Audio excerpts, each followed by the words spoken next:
이 시간에는 여호수아 2장 1절부터 7절 말씀까지 읽었습니다. 말씀의 제목은 인생에서 만나는 여리고성입니다. 인생에서 만나는 여리고성. 자, 본문 1절 우리 다시 한번 같이 보겠습니다. 시작. 눈의 아들 여호수아가 시딤에서 두 사람을 정탐꾼으로 보내며 이르되 가서 그 땅과 여리고를 엿보라 하매 그들이 가서 라합이라 하는 기생의 집에 들어가 거기서 유숙하더니, 여기 보니까 눈의 아들 여호수아가 두 사람의 정탐꾼을 여리고로 보냅니다. 그런데 본문 2절을 보면 우리 인생 가운데 고발자가 있어요. 고발자. 여기서는 고발자가 어떻게 나오는가 한번 같이 보겠습니다. 시작. 어떤 사람이 여리고 왕에게 말하여 이르되 보소서 이 밤에 이스라엘 자손 중에 몇 사람이 이 땅을 정탐하러 이리로 들어왔나이다. 여러분, 우리가 사는 이 세상에는 우리의 약점을, 우리가 드러내기 싫은 그 부끄러운 부분을 다른 사람들에게 떠벌리고 다니는 고발자가 반드시 있습니다. 즉 말로 우리를 괴롭게 하는 사람들이 우리 주변에 있다 이 말이에요. 우리 사랑하는 가족들 중에서도 나를 고발하는 고발자가 있을 수 있습니다. 함께 신앙생활하는 교우 중에도 나를 고발하는 고발자가 있을 수 있습니다.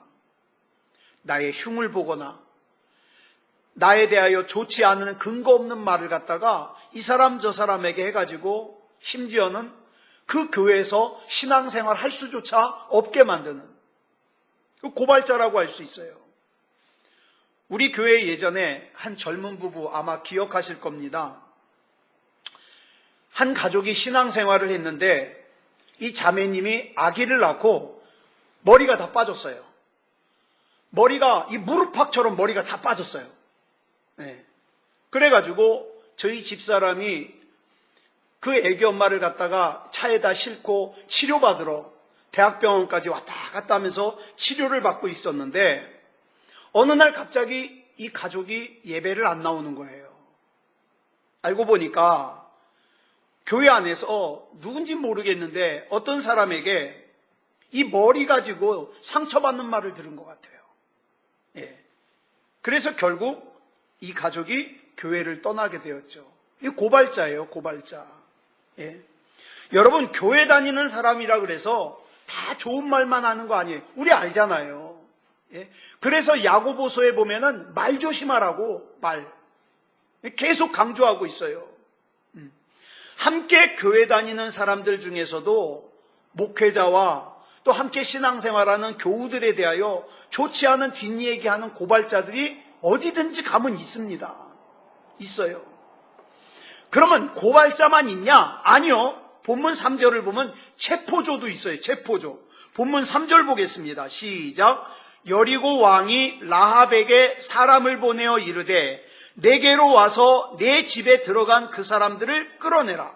그들은 이 온 땅을 정탐하러 왔느니라. 앞에서 말한 고발자는 말로 사람을 괴롭게 하는 사람이라면 여기서 말하는 체포조는 직접적인 행동으로 사람을 힘들게 하고 괴롭게 하는 사람이에요. 문제는 이 고발자나 체포조가 지금 자기가 무슨 짓을 하고 있는지를 몰라요.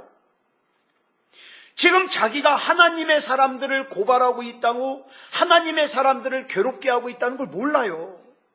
또 어떤 경우에는 예수를 믿는다는 자기가 어떻게 해요?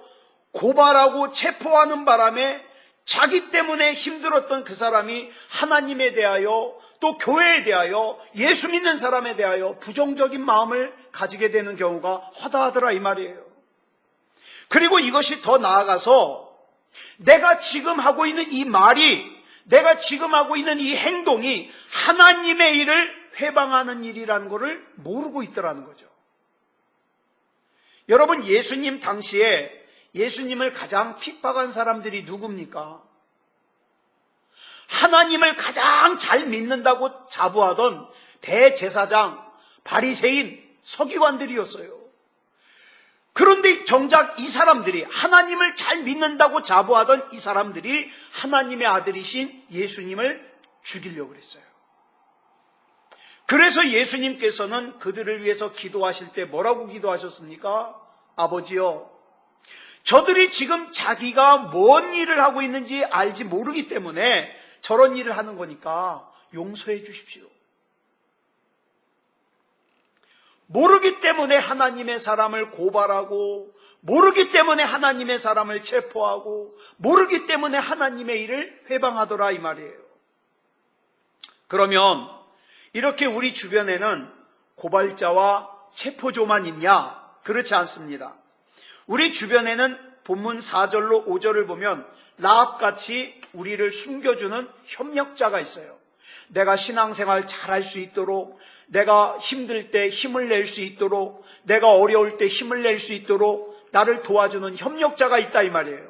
같이 읽어보겠습니다. 시작. 그 여인이 그 두 사람을 이미 숨긴지라 이르되 과연 그 사람들이 내게 왔었으나 그들이 어디에서 왔는지 나는 알지 못하였고 그 사람들이 어두워 성문을 닫을 때쯤 되어 나갔으니 어디로 갔는지 내가 알지 못하나 급히 따라가라 그리하면 그들을 따라잡으리라 하였으나. 이렇게 우리를 갖다가 숨겨주는 사람, 도와주는 사람, 위로해주는 사람을 뭐라 그러냐? 협력자라고 할 수 있습니다. 다시 정리합니다. 고발자는 나의 약점을 갖다가 이 사람 저 사람에게 소문내고 다니는 사람이 고발자예요. 체포조는요, 직접적으로 나를 힘들게 하는 사람이 체포조예요. 그런데 라합은 어떻게 했습니까? 나를 숨겨줬습니다. 그래서 라합 같은 사람을 뭐라 그러냐? 협력자라 그러는 거예요. 라합 같은 협력자가 없으면 내 주변에 나를 고발하는 사람과 나를 체포하는 사람만 있는 것 같아서 어때요? 사는 게 힘들죠. 힘들어요. 목회를 하면서 느끼는 것이 뭐냐면 목회자인 제게도 고발자도 있고 체포조도 있고 협력자도 있다는 사실이에요. 그러면 고발을 꼭 다른 사람만 하냐? 아니요. 남이 나를 고발하는 것도 문제지만 내 자신이 나를 고발하는 것은 더 문제예요. 이건 더 힘들어요. 내 자신이 나를 고발하면요, 이건 정말 양심의 가책이 너무 고통스러운 거예요. 그래서 오늘 이 시간에 우리가 첫 번째로 합심으로 기도할 것은 하나님, 우리가 같이 신앙생활하면서 다른 사람의 약점, 다른 사람의 안 좋은 점은 절대 내 입에 올리지 말게 해주시옵소서. 나로 하여금 고발자가 되지 말게 해주시옵소서. 또 다른 사람을 힘들게 하는 체포조도 되지 말게 해주시옵소서. 힘든 사람 일으켜 세워주고 또 지친 사람 위로해 줄 수 있는 협력자로 살게 해주시옵소서. 우리 이 시간 같이 합심으로 기도하겠습니다. 우리 다 같이 기도하겠습니다. 사랑의 아버지 하나님 감사합니다.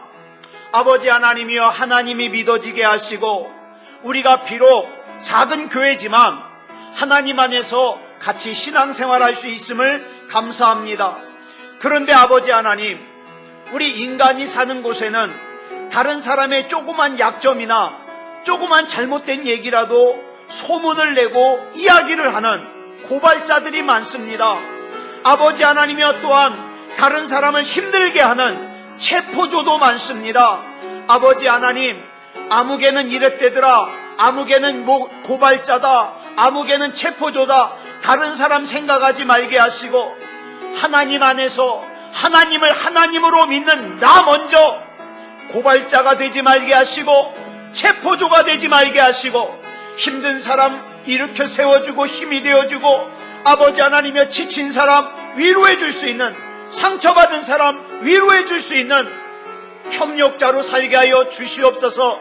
내 안에 담아주신 하나님의 은혜, 내 안에 담아주신 하나님의 사랑을 아버지 하나님이여 그대로 아버지 하나님이여 표현하며 살 수 있는 하나님의 사람으로 살 수 있게 하여 주시옵소서. 우리 하나님께서 붙잡아 주시고 인도해 주실 줄 믿사오며 그리스도 예수님의 이름으로 간절히 기도드렸사옵나이다. 아멘. 예, 본문 6절 보겠습니다. 본문 6절 시작. 그가 이미 그들을 이끌고 지붕에 올라가서 그 지붕에 벌려놓은 3대에 숨겼더라. 라합이 정탐꾼들을 어디다 숨겼다 그랬어요? 지붕에 벌려놓은 3대에 숨겼다 그래요. 우리는 하나님 앞에 어려운 일이 있을 때 하나님 앞에 기도합니다. 뭐 기도합니까? 하나님, 편안한 곳에 날 좀 숨겨주십시오. 그런데 내 기도와 다르게 나는 정말 편안한 데 숨어 있고 싶은데 하나님이 나를 3대 속에 숨길 때가 있어요. 여러분, 신앙생활 잘하면 사는 것이 편해질 거라고 기대하십니까? 그렇지 않습니다. 그렇지 않아요. 신앙생활이라는 게 뭐예요? 여러분, 신앙생활이 뭐예요? 신앙생활이란 한마디로 말해서 하나님의 간섭을 받는 게 신앙생활이에요. 그죠? 하나님의 간섭 안 받는 사람은요, 신앙생활 하는 게 아니에요. 그런데 하나님의 간섭을 받는 것이 신앙생활인데 하나님이 간섭하면 편해요, 불편해요? 여러분은 어떤지 모르겠어요. 저는 하나님이 간섭하면요, 굉장히 불편해요. 불편해요. 그런데 신앙생활이 하나님의 간섭을 받는 거라니까요. 음식을 먹는데도 하나님의 간섭을 받아요. 그죠? 말하는 것도 하나님의 간섭을 받아요. 직장 선택하는 것도 하나님의 간섭 받아요. 시집장가 가는 것도 하나님의 간섭을 받아요. 재물을 사용하는 것도 간섭을 받아요. 내가 만약에 하나님의 간섭을 안 받으면 이렇게 얘기하잖아요. 아니, 내 돈 가지고 내가 내 맘대로 쓰는데 뭔 상관이냐고. 그런데 하나님이 믿어지면, 하나님의 간섭을 받으면 내 돈도 내 맘대로 쓸 수가 없어요. 이렇게 하나님의 간섭을 받는 것을 유식한 말로 뭐라 그러냐? 섭리. 하나님이 섭리하신다. 그런데 다시 정리합니다. 하나님의 간섭을 받지 않고 내 맘대로 살면 하나님을 믿지 않는 사람이에요. 예? 하나님의 간섭이 있으면 절대 편하지 않아요. 나는 하나님의 간섭 받아도 편하던 걸 그 사람 거짓말쟁이에요. 그거 어떻게 편하겠어요? 간섭 안 받는 게 편하지.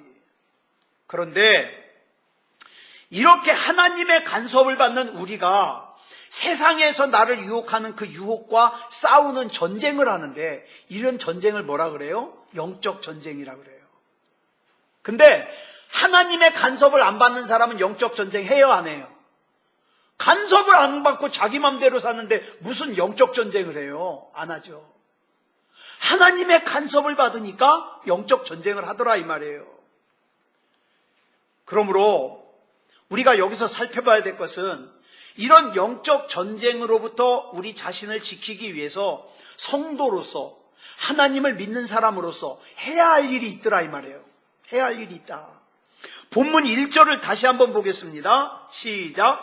눈의 아들 여호수아가 시딤에서 두 사람을 정탐꾼으로 보내며 이르되 가서 그 땅과 여리고를 엿보라 하매 그들이 가서 라합이라 하는 기생의 집에 들어가 거기서 유숙하더니, 첫 번째로 우리가 성도로서 해야 할 일이 뭐냐? 아무리 하나님께서 라합을 통해서 나를 도와주셔도 우리는 뭐 해야 돼요? 영적인 정탐을 해야 돼요. 정탐. 여호수아서 1장 5절을 보면 하나님께서 여호수아에게 이렇게 말씀하십니다. 시작. 내 평생에 너를 능히 대적할 자가 없으리니 내가 모세와 함께 있었던 것 같이 너와 함께 있을 것임이니라. 내가 너를 떠나지 아니하며 버리지 아니하리니 라고 약속하십니다. 그럼에도 불구하고 여호수아가 정탐을 보내요. 예전에 모세가 정탐꾼 보냈다가 어떻게 됐어요? 뒤로 돌아 그랬잖아요. 그래서 40년 동안 광야 생활했잖아요. 근데 여기 보니까 여호수아도 정탐을 보내요. 그런데요, 이 정탐은요, 38년 전에 모세가 12명의 정탐꾼을 보낸 그 정탐과는 다른 정탐이에요. 뭐냐? 38년 전의 정탐은 하나님을 믿지 못하는 의심과 불신앙으로 인해서 정탐을 갔다 와서 우리가 가나안에 들어갈지 말지를 결정하자는 거예요. 그런데 지금 여호수아가 보내는 정탐은 그런 정탐이 아니에요. 이미 들어가기로 결정해놨어요. 그리고 보내는 정탐이에요.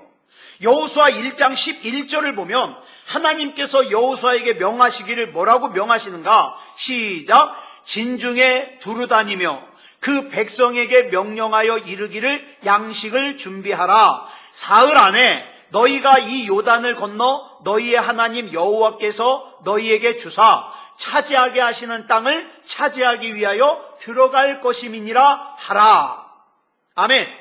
이미 가나안에 들어가는 거 결정됐어요. 사흘 안에 들어갈 거예요. 3일 안에 요단강을 건널 것을 결정하고 난 후에 갈 거니까 양식을 준비하라. 다 해놨어요. 그러고 나서 뭐합니까? 본문 1절에 정탐을 하라는 거예요.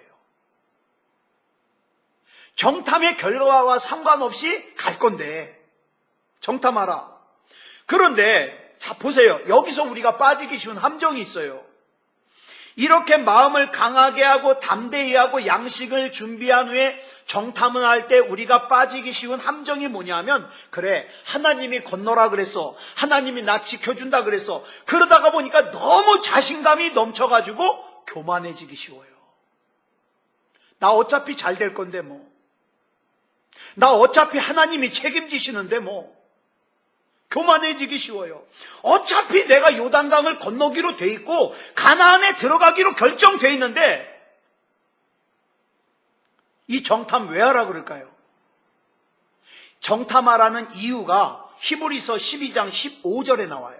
같이 읽겠습니다. 시작. 너희는 하나님의 은혜에 이르지 못하는 자가 없도록 하고 또 쓴뿌리가 나서 괴롭게 하여 많은 사람이 이로 말미암아 더럽게 되지 않게 하며. 한마디로 정리하면 무슨 말이냐면 너 자신을 세밀하게 정탐을 해가지고 영적으로 넘어지지 않도록 주의하라 이 말이에요. 그래서 내 안에 하나님과 내 사이가 멀어지게 만드는 어떤 것들이 없는가 점검하라. 히브리서 12장 15절에서는 뭐라 그랬어요? 그것을 쓴뿌리라 그랬어요. 쓴뿌리. 그럼 구체적으로 뭘 정탐을 할까요? 내가 지금 예배를 드리는데 내가 드리는 이 예배가 나를 위한 예배일까? 하나님을 위한 예배일까? 이거 정탐하라는 거예요. 내가 지금 기도를 하는데 이 기도가 나를 위한 기도일까? 하나님을 위한 기도일까? 이거 정탐하라는 거예요. 지금 하나님과 나와의 관계가 어떤 상태에 있는가? 이거 정탐하라는 거예요. 지금 나의 성품이 어떤 상태인가를 정탐하라는 거예요. 내가 주로 생활하는 환경이 영적으로 어떤 환경인가를 정탐하라는 거예요. 그래서 네가 지금 어떤 믿음 가운데 있는가 정탐하라는 거예요. 그리고 우리는 우리에게 말씀하시는 하나님의 음성을 들어야 됩니다. 열왕기상 19장 말씀을 보면 엘리야 선지자는 바알과 아세라를 섬기는 제사장 850명을 물리쳐 놓고 잠시 뒤에 보니까 이세벨 한 사람의 협박이 무서워가지고 어떻게 해요? 남유다 끝까지 도망가가지고 로뎀나무라는 나무 밑에 가지고 털푸덕 주저앉아서 하나님 나 좀 그만 데려가세요. 나 도무지 힘들어서 못 살겠어요. 이러고 기도하고 있더라니까요. 이때 엘리야 선지자가 하나님의 세밀한 음성을 듣는데 하나님은 요란한 물 가운데도 계시지 아니하고 불 가운데도 계시지 아니하고 세밀한 음성으로 엘리야를 불러요. 엘리야야, 엘리야야. 여러분, 평소에 하나님과 관계가 친밀해가지고 하나님께서 작은 소리로 불러도 하나님의 그 부르심에 민감하게 반응하는 사람은 어때요? 하나님의 음성이 작게 나를 불러도 금방 알아채요. 예, 하나님. 그런데 세상 사는 것이 너무 분주하고 정신없어가지고 너무 정신이 없어가지고 하나님이 작은 소리로 부르면 듣지를 못해. 그러면 어떻게 해야 돼요? 큰 소리로 부르셔야 되죠. 큰 소리로. 세미한 음성을 듣지 못하니까 큰 소리로 말씀하셔야 들어요. 그런데요, 사람들 중에 큰 소리로 얘기해도 못 듣는 사람이 있어요. 전 정말 그런 사람들 많이 봤어요. 예수 안 믿으면 또 몰라. 교회 안 다니면 또 몰라. 교회 다니는 사람인데 지금 그 사람의 상황과 형편과 처지는 정말 하나님 앞에 부르짖어 기도해야 될 처지인데 안 해요.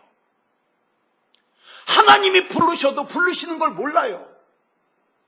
마치 누구와 같은가? 헤롯 왕이 다음날 죽이려고 감옥에다가 베드로를 갖다가 감옥에 가둬놨더니 베드로가 어떻게 해요? 다음날 죽을 건데, 다음날 목이 잘려 죽을 건데 감옥에서 얼마나 깊이 잠들었는지 코를 타르랑 골면서 깊은 잠에 빠졌어요. 하나님께서 천사를 보내가지고 그 베드로를 감옥에서 꺼내오려고 하는데 일어나야지. 야 베드로야 부르는데 대답을 안 해요. 야 베드로야 대답을 안 해요. 그러니까 천사가 어떻게 했어요? 성경에 보니까 발로 옆구리를 쳤어요. 발로. 그러니까 그때서야 일어나는 거. 얼마나 깊게 잠들었으면. 여러분, 작은 소리로 해도 잘 듣는 사람에게 큰 소리 하겠습니까? 말로 해도 될 사람을 발로 옆구리 걷어차겠어요? 아니죠. 여러분, 스데반 집사님을 돌로 쳐서 죽인 사도 바울은 작은 소리를 못 들으니까 예수님께서 사울아 사울아 내가 어찌하여 나를 핍박하느냐 큰 소리로 부르셨어요. 근데 그걸로도 부족하니까 어떻게 했어요? 그렇게 예수님을 만나고 나서 3일 동안 앞을 못 봐요. 바울이. 이게 뭐예요? 옆구리 걷어차인 거예요. 말로 해서 못 알아들으니까. 3일 동안 앞을 못 봤어요. 여러분, 작은 소리도 잘 듣는 사람에게는요, 작은 소리로 말씀하셔요. 그러면요, 영적으로 민감한 사람은 하나님이 나 부르시네. 예, 하나님. 뭐가 잘못됐습니까? 그러면서 하나님 앞에 반응하는데 못 들으면 큰 소리 내고 큰 소리도 못 들으면 옆구리 걷어차는 거예요. 그래서 옆구리를 걷어찰 때 사람마다 하나님께서 걷어차는 방법이 다 달라요. 그래서 저와 여러분은 하나님이 옆구리 걷어차기 전에 하나님 소리 알아듣고 큰 소리로 부르지 않아도 알아듣고. 제가 지난 주간에 너무 좀 마음이 힘든 일이 있었어요. 방법이 없어요. 너무 속상해서. 그래가지고 제가 하나님 앞에 체념을 했어요. 하나님, 저는 아무리 머리를 굴려봐도 해결할 방법이 없습니다. 저는 그냥 하나님의 사람이니까 날 잡수시든 뭐하든 하나님 뜻대로 그냥 하십시오. 그리고 나서 그냥 놔버렸어요. 잊어버렸어요. 그랬더니 일주일이 딱 지나가니까 저절로 해결이 돼요. 여러분, 그렇더라고요. 사람 사는 게. 그래서 저와 여러분이 항상 기억해야 될 것은요, 작은 소리로 하나님이 나 부르셔도 예! 대답할 수 있어야 돼요. 이게 중요해요. 두 번째로 우리가 기억해야 될 것은 라합의 집에 유숙을 해야 돼요.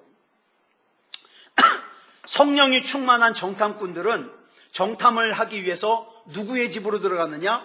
라합의 집에 들어갔어요. 그런데 여러분, 이스라엘의 율법에 의하면 기생집에 들어가면 간음을 했든 안 했든 간음죄예요. 근데 이 정탐꾼들이 기생집에 들어가서, 그러니까 말이 기생집이지 창녀촌이에요. 창녀촌으로 숨어 들어간 거예요. 그런데 여호수아가 모세의 수종을 들면서 오로지 모세의 일만 생각했듯이 여호수아가 맡긴 정탐꾼들은 내가 간음죄를 저질렀다는 오해를 받거나 비난을 받거나 그걸 생각하지 않고 오로지 어떻게 하면 여호수아가 나에게 맡긴 이 정탐의 의무를 잘 마칠 수 있을까? 이것만 생각한 거예요. 여러분, 우리가 신앙생활하면서 이렇게 순간순간 중요한 결정을 해야 될 때가 있어요. 결정을. 예전에 제 친구 중에 하나예요. 아주 친한 친구 중에 하나인데 심장에 연결되는 혈관이 심하게 막혀가지고 고생을 한 친구가 있어요. 그래가지고 이 친구가 세종병원에 입원을 해서 제가 갔어요. 가서 기도를 해주고 그 다음에 괜찮아, 그냥 걱정하지 말라고. 그래 이제 기도를 하고 왔더니 수술을 마친 뒤에 한동안 시간이 돼가지고 이제 지나서 회복이 된 다음에 절 찾아왔어요. 절 찾아와서 친구가 목회를 하는데 헌금도 제대로 못하고 미안하다 그러면서 감사헌금을 100만 원을 그때 한 거예요. 그러면서 이 친구가 그때 하는 말이 뭐냐. 수술을 했는데 진통제가 안 듣는 거예요. 이게 얼마나 고통스러워요. 수술을 했는데 진통제가 듣질 않아가지고 너무 아프고 고생을 했어요.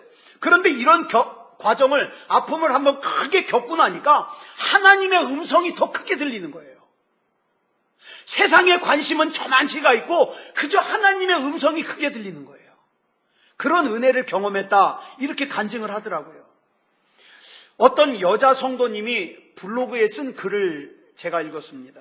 이분이 암에 걸려가지고 항암 치료를, 오늘 우리 권수연 씨가 못 왔죠? 오늘 8시 반에 첫 번째 항암 치료를 한다 그래가지고 부랴부랴 통보가 와가지고 부랴부랴 우리 장모님 모시고 이제 병원에 가 있어요.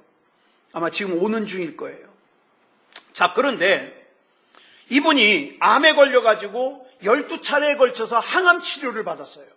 그래서 이제 겨우 암이 치료되어 가는데 교회에서 신방으로 온 거예요. 여러분 절대, 저는 정말 높아심으로 말씀드리는데 누가 아픈 사람 신방 가가지고 자식 얘기하면 안 돼요. 남편 얘기하지만 안 돼요. 옷 싼 거 뭐 이런 거 얘기하면 안 돼요. 이 교우가 신방을 가서는 계속해서 자기는 주식 투자를 어디다 해가지고 어떻게 됐다는 거 얘기하고 자식이 어떻다고 얘기하고 신랑 얘기하고. 근데 이분이 이 이야기를 듣는데 미운 게 아니라, 이 사람이 미운 게 아니라 이 사람의 표현에 의하면 어찌나 그 말하는 게 유치한지. 예? 자기는 암에 걸려가지고 지금 사경을 헤매다 보니까 하나님의 음성이 크게 들리는데 그걸 모르니까 맨 주식 투자한 얘기, 자식 얘기, 남편 얘기 이걸 하니까는 너무 유치한 거예요. 그래가지고 심지어는 그 사람이 불쌍한 생각까지 들더래요. 저렇게 하잘것없는 것에 온 인생을 관심을 가지고 살까? 불쌍한 생각. 왜요? 큰 일을 겪고 나니까 하나님과의 관계가 달라졌거든요. 인생의 가치를 보는 눈이 달라졌거든요. 여러분, 오늘 나를 도와줄 사람이 누굽니까? 하나님 나라에 속한 사람이에요. 우리는 이 세상이라고 하는 여리고에서 권세 있는 자가, 돈 많은 자가, 대단한 사람이 나를 도와줄 거라고 기대를 하지만 천만의 말씀이요.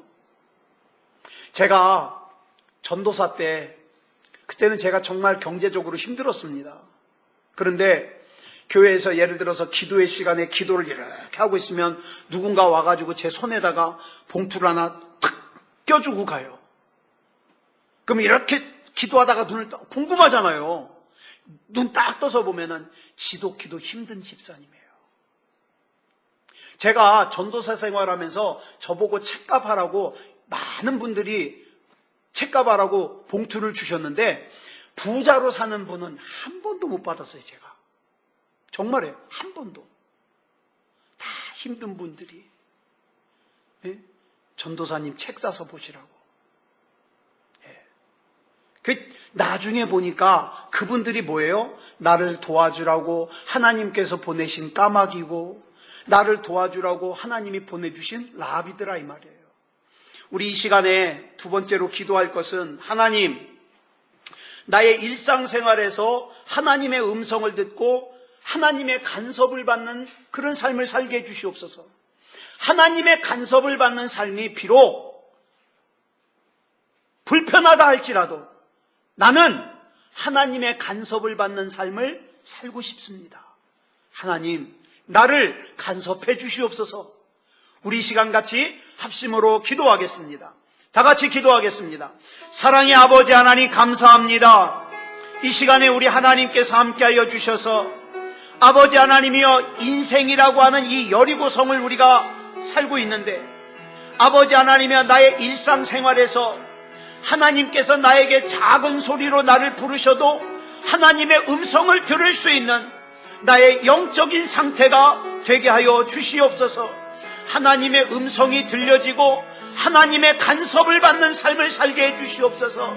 아버지 하나님이 하나님의 간섭을 받는 것이 비록 불편하지만 그렇지만 아버지 하나님이여 하나님의 간섭을 받는 삶을 살기를 원합니다.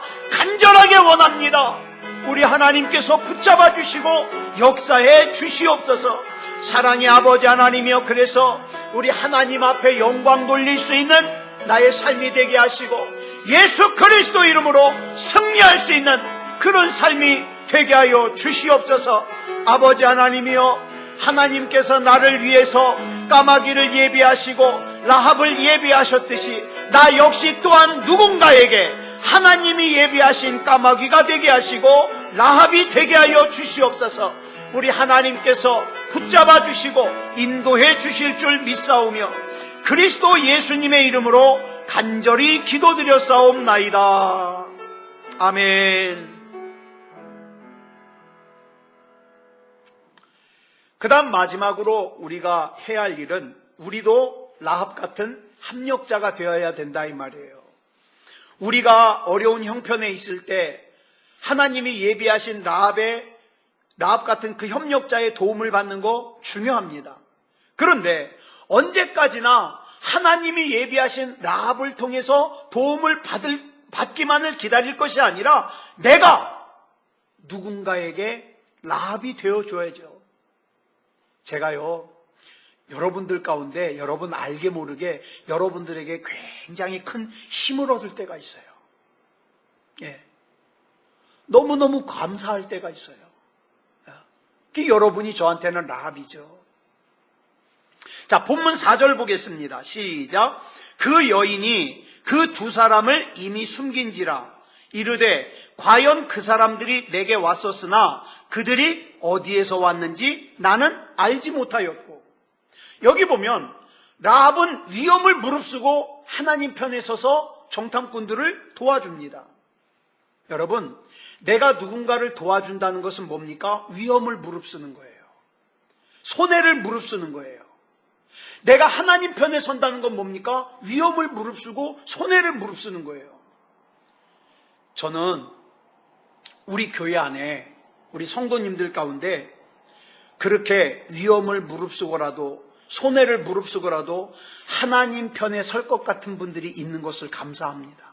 감사해요. 하나님 편에 선다고 해서 지금 당장 나에게 어떤 이익이 있는 거 아니에요. 아니에요. 아니, 어쩌면 오히려 어떤 순간에는요, 고생할 수 있어요. 오해를 받을 수 있어요. 오해를. 내 딴에는 정말 잘못한 것이 없는데 오해를 받아가지고 비난을 당하고 그러면 얼마나 속상해요. 그래서 그렇다고 해서 지금 당장의 그 어려움을 모면해 보려고 나는 하나님 편에 서기를 거절한다? 이건 진짜 어리석은 거죠. 네. 여러분, 여리고성에서 구원받은 집은 기생 라합의 집밖에 없었습니다. 그리고 이 라합의 집을 정탐꾼들이 찾아갔습니다. 이들의 만남은 가수 노사연이 부른 노래처럼 우연이 아니에요. 우연이 아니에요. 우리에게는 이런 만남이 중요합니다. 사무엘서를 보면 엘리 제사장과 그의 아들들은 제사장이라고 하는, 지금으로 말하면 목사라고 하는 직분을 가졌음에도 불구하고 하나님의 심판을 받았어요.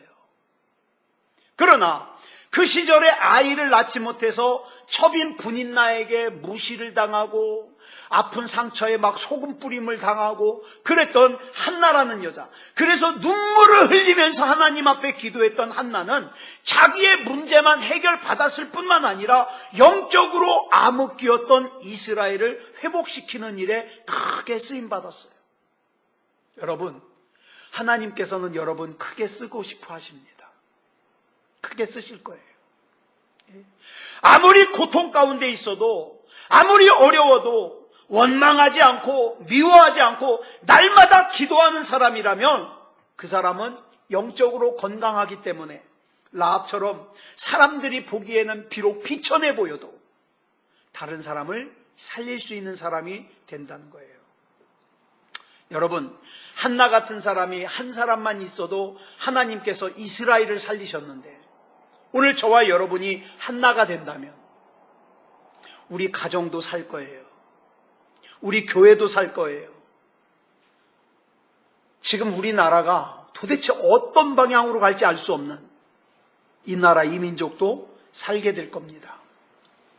말씀을 정리하겠습니다. 저와 여러분의 삶은 늘 긴박한 위험이 기다리고 있잖아요. 지금 혹시 누가 나를 고발하고 있습니까?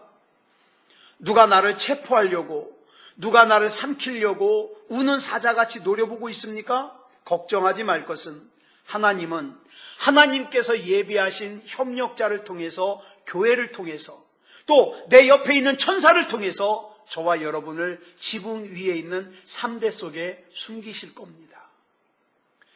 내가 지금 있는 곳이 안방이 아니라고 불평하지 마세요.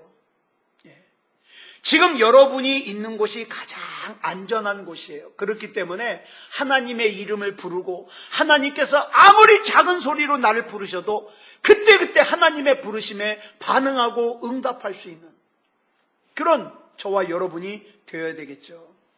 그러므로 저와 여러분은 성도로서 정탐을 해야 됩니다. 나를 도와줄 수 있는 사람은 힘 있는 사람이 아니에요. 돈 많은 사람이 아니에요. 친한 친구도 아니에요. 나를 진짜로 도와줄 수 있는 분은 주님밖에 없습니다. 또 주님이 예비하신 사람밖에 없습니다.